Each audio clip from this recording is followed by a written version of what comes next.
ચાલો ધોરણ 9ના વિદ્યાર્થી મિત્રોનું સ્વાગત છે. વિદ્યાર્થી મિત્રો, કાલે આપણે બહુ જ ઇમ્પોર્ટન્ટ એક રીત જોઈ લઈએ કે બહુપદીના અવયવ પાડવાના હોય છે. તો એને એક અવયવ x+1 હોય છે. એ તમને મેં સંક્ષિપ્ત ભાગાકાર રીતે તમને ગણાવેલું છે. તમે એનો ભાગાકાર રીતે ભાગ ઉડાડી દેશો તો પણ ભાગ જવાબ આવી જશે, પણ એના માટે સંક્ષિપ્ત ભાગાકાર રીત બહુ સરળ છે, તો એ તમને ઇઝી પડશે. એનો એક અવયવ આપણે કાલે શોધેલો હતો કે એક અવયવ એનો કયો હતો આપણો x+1. બધું વત્તા જ હતું, એટલે મેં તમને રીત આવડી જાય એમ કરીને x+1નો તમને અભ્યાસ કરાવેલો અવયવ હોય. તો આજે આપણે જરા એનામાંથી જરા ચેન્જ છે કે x-1 બહુપદી અવયવ હોય તો આપણે એને કેવી રીતે કરવાનો, બરાબર? તો પહેલી વાત તો આપણે જે આ બહુપદી આપેલા હોય તો એના સહગુણકોનો સરવાળો કરી જોવાનો છે. સહગુણકોનો સરવાળો, બરાબર? સહગુણક એટલે એની આગળ જે ગુણાયેલા હોય તે, તો એનો સહગુણકનો સરવાળો 1 - 2 - 1 વત્તા કેટલા થઈ જશે 2. હવે સરવાળો કરીએ છીએ તો 1 ને 1 2 થશે, અથવા તો વત્તા 1 અને ઓછા 1 કેન્સલ થઈ જાય, ઓછા 2 અને વત્તા 1 કેન્સલ, તો શેષ કેટલી આવશે 0. જો સહગુણકોનો સરવાળો 0 કરતા શેષ સહગુણકોનો સરવાળો લખતા આપણને શેષ કેટલી આવશે 0. તો એક બહુપદી px નો એક અવયવ આપણે કયો થશે x-1 છે એવું કહેવાય, બરાબર?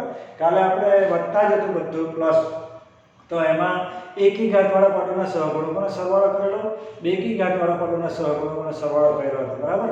અને પછી આપણને બંને કિંમત સરખી મળેલી, તો px નો એક અવયવ x+1 હતો. હવે આજે તમને ખ્યાલ આવે છે કે x+1 અવયવ નથી, તો આપણે અહીંયા લખવું પડશે સહગુણકોનો સરવાળો. સરવાળો ચેક કરી જોવાનો. જો સહગુણકોનો સરવાળો 0 થાય તો એક અવયવ કયો થશે એનો x-1.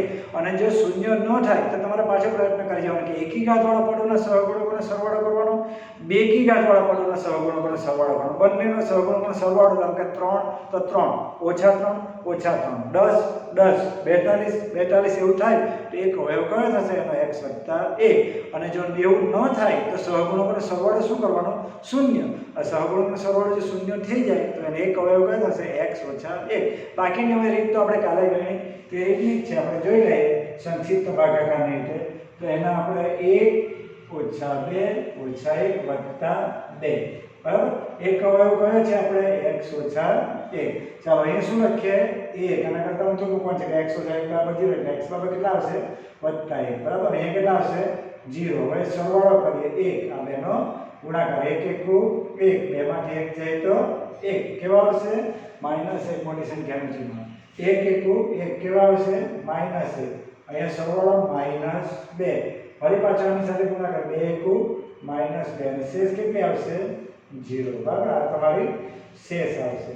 અને અહીંયા તમારા જે અવયવ પાડવાના છે તો અહીંયા ઘન છે, તો એના કરતાં એક ઘાત ઓછો તમે લખી શકો. તો આના અવયવ થશે x-1 તો છે જ, બરાબર? x² - x - 2. ઘણા વિદ્યાર્થી મિત્રો આટલું જ લખી દે, પણ એક અવયવ અને x-1 છે તે આગળ આપણે લખવું પડશે. આ 2 ના અવયવને એક લાવવું છે, આપણે લવાશે 2 * 2. આ જે ચિહ્ન હોય એ મોટી સંખ્યાને આપી દેવાનું, લાવવાની કેટલા અહીંયા કયા આવશે. અને આગળ સહગુણક નથી તો તેનો તમે ડાયરેક્ટ પણ અવયવ લખી શકો x-2 x+1. આ તમારે બહુપદીના અવયવ થઈ ગયા. ખ્યાલ આવી ગયો વિદ્યાર્થી મિત્રો? જો બહુપદીનો એક અવયવ સહગુણકનો સરવાળો 0 થાય તો એક અવયવ કયો થશે x-1. અને જો એકી ઘાતવાળા પદોનો સહગુણકોનો સરવાળો અને બેકી ઘાતવાળા પદોનો સહગુણકોનો સરવાળો સરખો થાય તો એક અવયવ થશે x+1. ચાલો એક બીજો એક્ઝામ્પલ આપણે સમજવાનો પ્રયત્ન કરીએ. તો આના પહેલા સહગુણકોનો આપણે શું કરીએ સરવાળો. px ના સહગુણકોનો સરવાળો તો 1 - 4 - 7 વત્તા કેટલા થશે 10. ચાલો આ 10 અને 1 વત્તા છે એટલે 10 ને કેટલા થશે 11, અને 7 ને 4 બંનેના શૂન્ય સરખા, બંનેના ચિહ્નો સરખા છે એટલે -11. 0 આવ્યો છે એટલે px નો એક અવયવ કયો થશે? હવે ખ્યાલ આવી ગયો હશે તમને, બરાબર? એક અવયવ x-1 છે, બરાબર? ચાલો પાછા આપણે ભાગાકારની રીત પ્રમાણે ગણી કાઢીએ સંક્ષિપ્ત ભાગાકાર. સહગુણક લખી દઈએ 1 - 4 - 7 વત્તા 10. એક અવયવ છે x-1, ઉપર કેટલા આવશે +1, અહીંયા 0, સરવાળો 1 * 1 1 4 માંથી 1 જાય તો -3 3 એકુ -3 7 ને 3 10 થશે પણ ચિહ્ન મોટી સંખ્યા એટલે માઈનસ ગુણાકાર 10 એકુ -10 એટલે શેષ કેટલી આવશે 0 અને અહીંયા તમારો ગણથી શરૂ થાય એટલે x નો વર્ગ અહીંયા x તો આના જે આપણે અવયવ થશે x - 1 x નો વર્ગ ઓછા 3x ઓછા 10 10 ના આપણને 3 લાવવાના છે બરાબર 5 દુ 10 5 ને ચિહ્ન ઉપર છે માઈનસ લાવવાના 3 અને કયો હશે વત્તા અને આગળ શું લખશો x બરાબર ચાલો એટલે x - 1 x - 5 અને x + 2 આ તમારો કાલ કરતા જુદી જ એક રીત છે કે x - 1 અવયવ હોય તો એના અવયવ આ રીતે પડશે ખ્યાલ આવી ગયો વિદ્યાર્થી મિત્રો હવે કાલની રીત રાજ્ય રીતમાં તકલીફ પડવી જોઈએ નહીં ગૂંચવવાનો સંભવ નથી કારણ કે જો સહગુણકોનો સરવાળો 0 થશે તો એક અવયવ કયો થશે તમારો x - 1 અને એકી ઘાત અને બેકી ઘાત વાળા પદોના સહગુણકોનો સરવાળો સરખો થશે તો એક અવયવ કયો થશે તમારો x + 1 તો આ તમે ગણી લો પછી આપણે બીજા પ્રેક્ટિસ કરીએ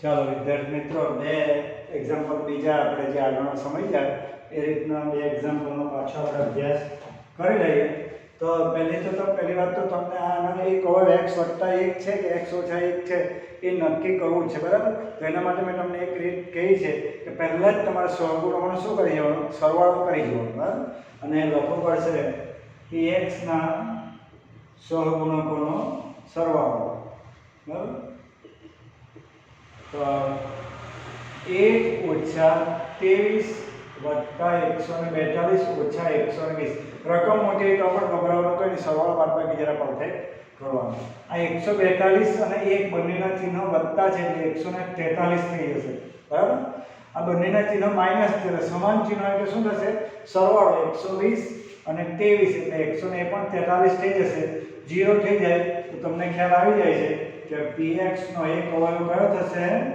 x - 1 બરાબર ચાલો હવે આપણે પાછી ભાગાકાર કરી લઈએ અને લખાશે 1 - 23 142 અને ઓછા 120 ચાલો એક અવયવ કયો છે x - 1 એટલે અહીંયા આપણે મૂકવું પડશે વત્તા 1 ચાલો અહીંયા 0 1 1 એકુ 1 23 માંથી 1 જાય તો 22 પણ કેવા 22 મોટી સંખ્યાનું ચિહ્ન એટલે કેટલા આવશે માઈનસ 22 નો ગુણાકાર 1 સાથે 22 એકુ -22 બરાબર 142 માંથી 22 જશે તો કેટલા આવશે 120 કેવા 120 વત્તા મોટી સંખ્યાનું ચિહ્ન બરાબર ચાલો અને 120 એકુ 120 બંનેનો પ્લસ અને માઈનસ એટલે શેષ કેટલી આવશે 0 અને ઘન છે એટલે x નો વર્ગ અને એક ઘાત ઓછો લખી દઈએ તો એને એક અવયવ x - 1 તો છે x નો વર્ગ ઓછા 22x વત્તા 120 બરાબર 120 ના અવયવ પાડીને 22 લાવવાનો છે નહીં આવડે તો તમારે 120 ના અવયવ પાડી દેવાના 2 60 2 30 2 15 3 5 અને 5 2 દુ 4 4 દુ 8 8 તારી 24 24 ગુણ્યા 5 120 એટલે આમાંથી તમારે અવયવ ગોઠવી કરવાના છે બરાબર 2 દુ 4 4 તારી 12 5 દુ 10 12 અને 10 એના અવયવ થાય છે કયા 12 અને 10 12 અને 10 22 થઈ જાય અહીંયા જે ચિહ્ન હોય એ મોટી સંખ્યાને આપી દેવાનું પહેલા બરાબર અને -22 લાવવાના છે તો તમારે આને કયું આપવું પડશે -10 ચાલુ ક્લાસ હોય અને અમે પૂછીએ કે આપણે 12 ને ચિહ્ન માઈનસ તો 10 ને કયું આવે તો બધા છોકરો ઊંધો જ જવાબ આવે કે વત્તા તમને 22 રૂપિયા જોતા હોય તમારી પાસે 12 રૂપિયા હોય તો બીજાની પાસે 10 રૂપિયા લેવા પડતા તો 10 તમે કોઈને આપી દે વત્તાનું ચિહ્ન જો મૂકો તો સમાન ચિહ્ન સરવાળા ચિહ્ન મોટી સંખ્યાના આગળ સહગુણક નથી એટલે તમે ડાયરેક્ટ એના અવયવ તમે લખી શકો એટલે x - 1 x - 12 અને x - 10 તો આ તમારા પેલી બહુપદીના અવયવ કહેવાશે બરાબર તો આ એક દાખલો પણ છે એ પણ જોઈ લે કે px ના સહગુણકોનો સરવાળો બરાબર જો સરવાળો શૂન્ય ન થાય તો તમારે કાલની રીત કરવી પડશે px ના એકી ઘાતવાળા પદોનો સહગુણકોનો સરવાળો અને બેકી ઘાતવાળા પદોનો સરવાળો સરખો થશે તો એનો એક અવયવ x + 1 થશે ચાલો 1 + 1 ઓછા 26 વત્તા કેટલા 24 ને 25 ને 26 આ બધા પ્લસ છે અને -24 શેષ કેટલી આવશે અને સરવાળો 0. તો px નો એક અવયવ કેટલા થશે x - 1 છે. ખ્યાલ આવી ગયો વિદ્યાર્થી મિત્રો? ચાલો હવે આપણે લખી દઈએ એના સહગુણક 1 -26 અને 24. લગભગ હવે તમને જોવા વગર પણ ગણતા આવડી ગયું હશે, તો જાતે પણ પ્રયત્ન કરજો. એક હવે છે x - 1 એટલે 1 આવશે, 0 1 1 એકુ 1 1 ને 2 2 એકુ 2 બાદબાકી -24 મોટી સંખ્યા રહી છે 24 એકુ -24 અને એ કેટલા આવશે 0. અહીં શેષ તમારી 0 જ આવવી જોઈએ, બરાબર. હવે આપણે ટૂંકમાં લખી દઈએ કે x - 1 તો છે. હવે અહીંયા થશે x નો વર્ગ x એટલે x નો વર્ગ વત્તા 2x ઓછા કેટલા થશે 24. 24 ને આપણે 2 લાવવાનું. હવે તમને આવડે જ છે, સિમ્પલ, બરાબર, કે 24 ને આપણને 2 લાવવાનું છે તો 6 × 24 એવું થશે. 6 ને ચિહ્ન આપવાનું વત્તા લાવવાનું 2 એટલે અને માઈનસ ને આગળ તમે x લખી શકો એટલે x - 1 x + 6 અને x - 4. ચાલો હવે આ રીત સરસ ખ્યાલ આવી ગયો હશે. બંને દિવસની રીતમાં તમને ખ્યાલ આવી જવો જોઈએ કે એક હવે x - 1 ક્યારે થાય અને x + 1 ક્યારે થાય. પાછા જોઈ લઈએ આપણે કે જો બહુપદી આપેલી બહુપદી હોય px ના સહગુણકોનો સરવાળો જો 0 થાય તો એક અવયવ કયો થશે એનો x - 1. અને જો 0 ન થાય અને બહુપદીના એકી ઘાતવાળા પદોના સહગુણકોનો સરવાળો અને બેકી ઘાતવાળા પદોના સહગુણકોનો સરવાળો સરખો થાય તો એનો એક અવયવ થશે તમારો x + 1. આ તમારી કાલની અને આજની રીત બંને મિક્સ થાય છે. એમાં કોઈ પણ તકલીફ પડવી જોઈએ નહીં. કોઈ પણ રકમ આપેલી હોય અને એને MCQ માં પૂછ્યું હોય કે આ આપેલી બહુપદીને એક અવયવ ખાલી જગ્યા છે તો તમારે સહગુણકોનો સરવાળો કરી દેવાનો. જો 0 થાય તો એક અવયવ તમારો થશે x - 1 અને 0 ન થાય અને એકી ઘાત અને બેકી ઘાતના સહગુણકોનો સરવાળો સરખો થાય તો એક અવયવ કયો થશે x + 1. તો આશા રાખું વિદ્યાર્થી મિત્રો આ તમને સરસ ખ્યાલ આવી ગયો છે. બહુ ઇમ્પોર્ટન્ટ રીત છે. 2 માર્કના એક્ઝામ્પલ ખાસ પૂછી શકે તો આ ગણવાનો પ્રયત્ન કરજો. ચાલો વિદ્યાર્થી મિત્રો હવે તમને ચોક્કસ થોડો ખ્યાલ આવે તો હવે આપણે આગળ ચાલીએ કે આ બે બહુપદી આપેલી છે તેના અવયવ પાડો, બરાબર. તો હવે તમને જરા ચેન્જ છે આગલા દાખલા કરતા. અહીંયા સહગુણક આપ્યો છે. આગળ જે આપણે ગણ્યા તેમાં સહગુણક નહીં હતો પહેલા પદની સાથે, બરાબર, એક જ હતો. તો હવે 6 છે ને 2 છે ત્યારે શું રીતમાં થોડોક ચેન્જ છે, સમજી લેજો. પહેલા તો તમારે એક અવયવ x + 1 છે કે x - 1 છે તે નક્કી કરવું પડશે. ખબર નથી એટલે આપણે એક કામ કરીએ કે સહગુણકનો સરવાળો ચેક કરીએ. 11 ને 6 કેટલા થશે 17 ને -17 એટલે 0 થઈ જાય છે, બરાબર. તો આપણે અહીંયા લખી દઈએ કે અહીંયા શું લખવું પડશે તમને ખ્યાલ આવી ગયો હશે કે બહુપદી px ના એકી ઘાતવાળા બહુપદી px ના સહગુણકોનો સરવાળો, બરાબર. ચાલો સહગુણકનો સરવાળો 6 + 11 - 5 - 12, બરાબર. ચાલો 11 ને 6 વત્તા એટલે 17 અને આ -17 એટલે 0 થાય. 0 થાય એટલે બહુપદી px નો એક અવયવ કયો થશે હવે ખ્યાલ આવી ગયો હશે. એક અવયવ કયો થશે x - 1, બરાબર. ચાલો એટલે હવે તો તમારે આપણે રીત કરી નાખીએ. અહીંયા 6 11 - 5 અને -12 એક અવયવ કયો છે x - 1 એટલે ઉપર કેટલા આવશે વત્તા 1. અહીંયા આવશે 0. 6 + 0 એટલે 6 6 * 1 6 11 માં 6 જાય તો સોરી 11 ને 6 17 થશે.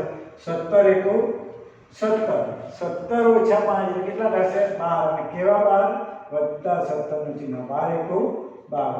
શેષ કેટલી આવી જવી જોઈએ અવયવ પાડોમાં 0 જ આવવી જોઈએ. અહીંયા x નો ઘન છે એટલે x નો વર્ગ ઓછા x, બરાબર.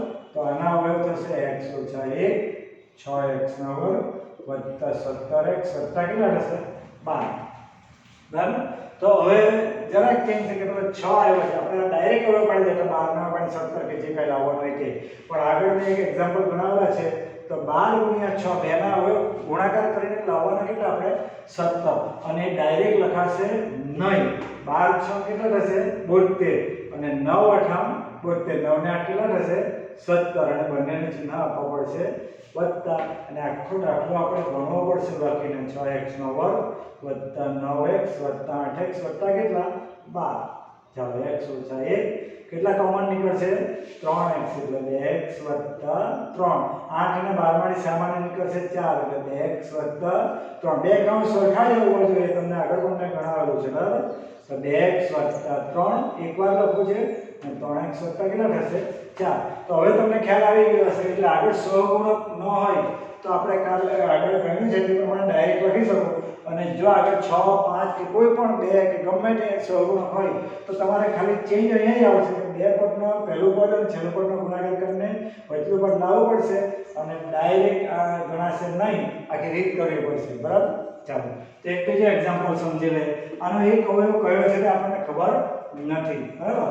તો 7 ને 2 9 અને 2 11 ઓછા 3 એટલે 0 એનો થશે ને નહીં જો 2 વત્તા 7 વત્તા 2 ઓછા 3 આ બધું વત્તા જ છે. 7 ને 2 9 ને 11 માંથી 3 જાય તો 8 તો 0 થતું નથી તો આ રીતે નહીં લખાશે. તો એ શું લખાશે px ના એકી ઘાત વાળા પદોના સહગુણકોનો સરવાળો. ચાલો એટલે 2 વત્તા 2 કેટલા થઈ જશે 4 બરાબર. તે રીતે આપણે લખવું પડશે px ના બેકી ઘાત વાળા પદોના સહગુણકોનો સરવાળો. એટલે અહીંયા આવશે 7 ઓછા 3 કેટલા થઈ જશે 4. જો હવે તમે જોયું હશે તો અહીંયા સહગુણકોનો સરવાળો 0 થાય છે એટલે એક x ઓછા 1 આવ્યો. 0 ન થાય તો એકી ઘાત અને બેકી ઘાત કેવા આવે બંને સરખા. 4 તો 4 ઓછા 4 તો ઓછા 4 5 તો 5 0 થવો જોઈએ નહીં બરાબર. તો હવે તમને ખ્યાલ આવી ગયો કે px નો એક અવયવ આપણો કયો થશે એક અવયવ x વત્તા 1 છે બરાબર. ચાલો તો x વત્તા 1 છે તો એને આપણે જરા સાદું વાપરીને આપણે સંક્ષિપ્ત ભાગાકારની રીતે આપણે ગણી લઈએ બરાબર. તો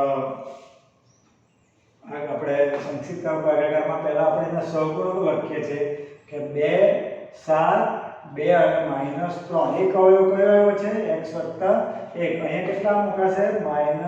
અહીંયા 0 અહીંયા 2 2 -2 7 માંથી 2 જાય તો 5 5 -5 બરાબર. બાદબાકી આવશે -3 3 વત્તા 3 તો જવાબ કેટલો આવશે 0 0 જ આવવો જોઈએ તો જ તમારો એક્ઝામ્પલ સાચો. અને x નો વર્ગ x એટલે અહીંયા તમારું લખાશે x વત્તા 1 2x નો વર્ગ વત્તા 5x ઓછા 3. ડાયરેક્ટ હવે પડશે નહીં આગળ સહગુણક છે એટલે 3 નું 6 ના આવે પાડીને બાદબાકી કરીને લાવવાના કેટલા છે 5. તમે ફરીથી 3 અને 2 મૂકી દેશો બરાબર. પણ 3 અને 2 ની બાદબાકી થઈને 5 આવશે ને અને ગોળમાં જો 3 અને 2 મૂકીને તમે ગણવા જાઓ તો બે કાઉન્ટ સરખા આવશે નહીં. ત્યારે તમારે સમજી જવાનું કે તમે જે અવયવ પાડ્યા છે તે ખોટા છે. અહીંયા એવું છે કે 3 નું 6 ના આવે પણ છેલ્લું ચિહ્ન ધ્યાન રાખવાનું છે.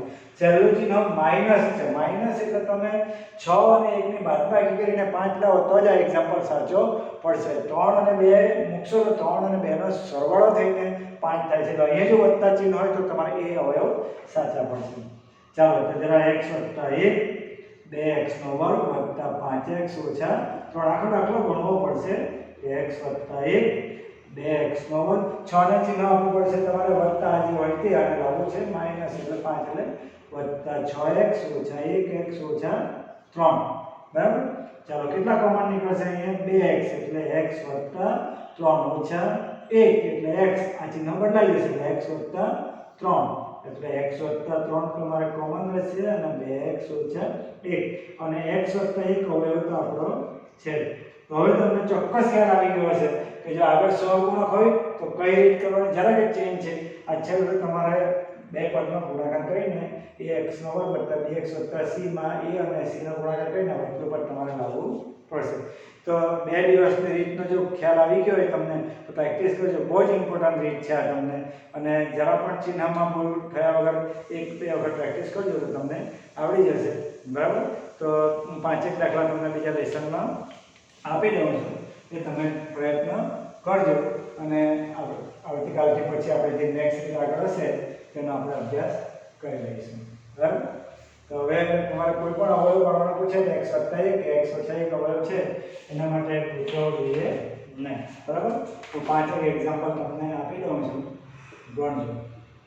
x નો ઘન વત્તા 8x નો વર્ગ વત્તા 19x વત્તા કેટલા આવશે 12. બીજો છે કે x નો ઘન ઓછા 4x નો વર્ગ ઓછા 7x વત્તા 10. જો અહીંયા ધારો કે y ચલ આપેલો હોય તો તમે y ની રીતે ગણી શકો. એક હોય અને y વત્તા 1 કે y ઓછા 1 થશે. તો હું જરા ચલ બદલી આપું. નહીં તો અત્યાર સુધી આપણે x વાળા જ ગણ્યા છે તો તમે કન્ફ્યુઝન થશે. કારણ આપણે સરળ x વાળા જ ગણવાના હોય તો y આવે t આવે s આવે p આવે કોઈ પણ આવે તો મારે રીત આપણી એ જ રહેશે. પણ તેમાં જે ચલ વપરાયેલો હોય તે થશે. ધારો કે y હશે તો એક હોય y વત્તા 1 થશે અથવા y ઓછા 1 થશે. બરાબર. તો એ રીતે પ્રયત્ન કરજો. 2x નો ઘન વત્તા 7x નો વર્ગ વત્તા 2x ઓછા 3. બરાબર. 3x નો ઘન વત્તા 14x નો વર્ગ ઓછા 7x ઓછા 10 અને 6x નો ઘન વત્તા 13x નો વર્ગ વત્તા 9x વત્તા 2. તો આ ચલ બદલીને ગણવામાં પણ તમને ખ્યાલ આવી ગયો હશે. જો આ y ની રીતે પૂછેલું y નો ઘન ઓછા 4y નો વર્ગ ઓછા 7y વત્તા 10 ની રીતે પૂછ્યો અને તમે તેમાં x ને એવું લખીને ગણી આવ્યા તો પણ તમારા માર્ક કપાઈ જાય. એટલે જે એક્ઝામ્પલમાં ચલ વપરાયેલો તે જ ચલમાં તમારે જવાબ એનો આવવો જોઈએ. તો આ રીતે તમને ખ્યાલ આવી ગયો હશે. તો ખાસ પ્રેક્ટિસ કરજો. પહેલે જ દિવસથી બહુપદી જે ચલાવ્યું છે તેનો વારંવાર અભ્યાસ કર્યા કરશો તો ગણિતમાં તમને તકલીફ પડશે ના. એવું કહેવાય કે બહુપદી આખા ગણિતનું મગજ જેવું કહેવાય છે. એના જેટલા અવયવ હશે આખા દરેકે દરેક 9મા 10મા ચેપ્ટરમાં અવયવ પડવાના આવ્યા જ કરશે અને ચિહ્નમાં જ બહુ ભૂલ થશે. તો પહેલા જ દિવસે મેં જે ચલાવ્યું છે એનો દરરોજ અભ્યાસ કર્યા કરશો તો ગણિતમાં જરા પણ તકલીફ પડશે નહીં. ઘણા વિદ્યાર્થી મિત્રોને ગણિત જ નહીં આવડે એવું કરશે પરંતુ પ્રેક્ટિસનો અભાવ હોય છે. દરરોજ તમે 1 કલાક ગણિત ગણવાની પ્રેક્ટિસ કરશો તો તમારું ગણિત એટલું પરફેક્ટ થઈ જશે કે પરીક્ષાના દિવસે તમારે કશું જોવું નથી. ડાયરેક્ટ તમે ખાલી સૂત્રોને એમ તેમ જોઈને જશો તમારું પેપર એકદમ ખૂબ જ સરસ જશે. તો આશા રાખું કે અત્યાર સુધી જે સમજાયું તે તમને બરાબર સમજ પડી હશે. કંઈક ડિફિકલ્ટી હશે તો તમે નોટમાં એવું લખી રાખજો. જ્યારે આપણે રૂબરૂ મુલાકાત થશે ત્યારે આપણે એનો વ્યવસ્થિત અભ્યાસ કરીશું. Okay, thank you.